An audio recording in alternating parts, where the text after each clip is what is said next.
శోధనలు మనం ఒక్కలమే ప్రార్థన చేసి గెలవచ్చు.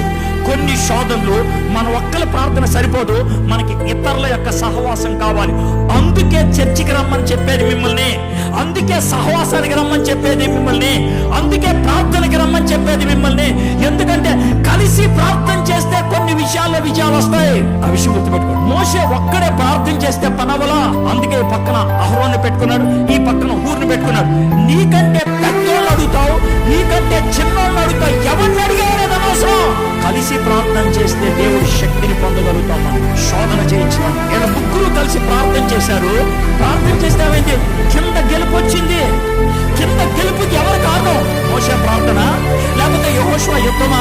రెండు. ఇది ప్రార్థన అయితే అది పోరాటం. ప్రార్థన చేసి పోరాటం చేయకపోతే కనుక ఆడు డ్రామాగాడు అని అర్థం. ప్రార్థన లేకుండా పోరాటం చేశాడంటే ఆడు విప్లవకారుడు అని అర్థం. సో రెండు ఉంటే వాడిని విశ్వాసి అంటారు.